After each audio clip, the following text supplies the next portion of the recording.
Now come to the next example. A disk has 200 tracks 0 to 199.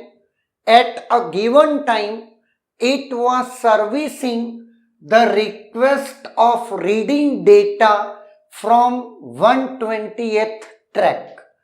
At the previous request serviced was for track number 90. The pending requests in order of their arrival are for track number 30, 70, 115, 130, 110, 80, 20, 25. How many times will the head change its direction for the disk scheduling? Now, बहुत ध्यान से अब मेरी बात को सुनना। 3, 3, 6, 2, 8 8 numbers तो आपके रिक्वेस्ट के अंदर हैं। ये आपका 0 से 199 मैंने कर लिख दिया और 90 पहले सर्व किया था, 120 पे सर्विंग चल रही है तो 10, 1, 2, 3, 4, 5, 6, 7, 8, 9, 10 लेट ऐसा अपन मान लेते हैं।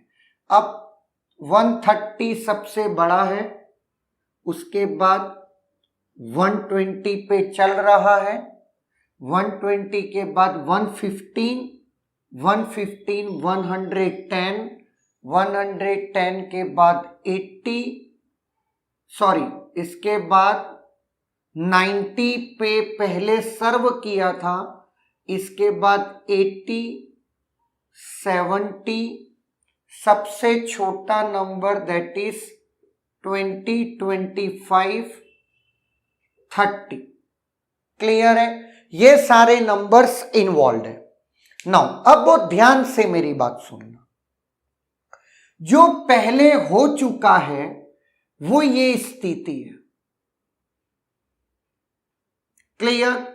90 पे सर्व हो चुका था और 120 पे सर्विंग चल रही है।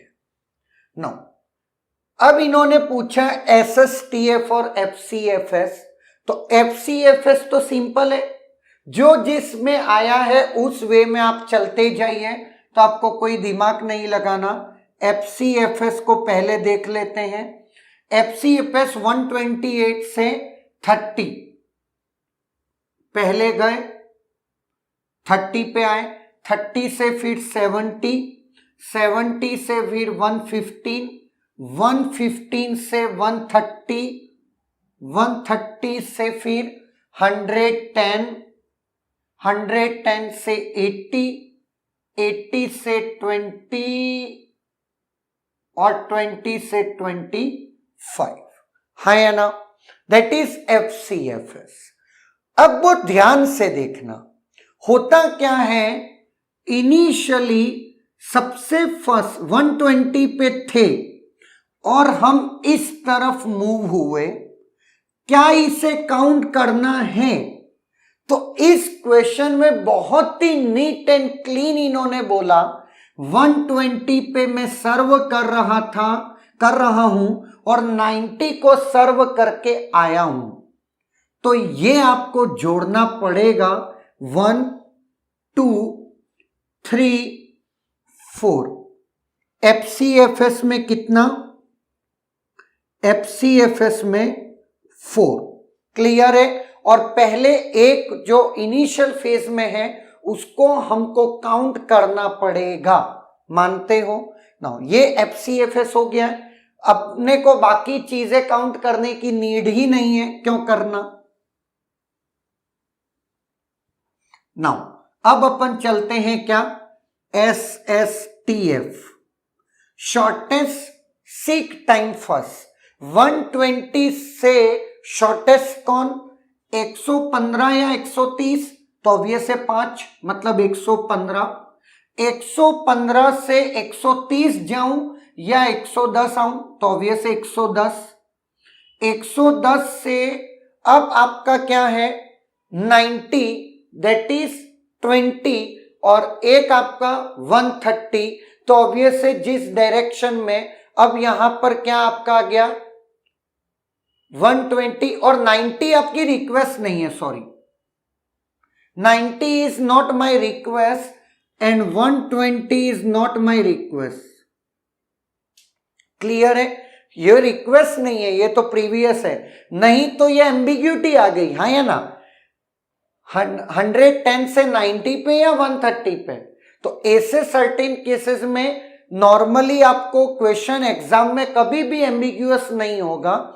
तो 110 से एक तरफ है 80 और एक तरफ है 130, तो ऑब्वियस है मुझे 130 की तरफ जाना पड़ेगा, है या ना, क्योंकि 110 से 20 है और 110 से 80 आपका 30 है, ये हो गया।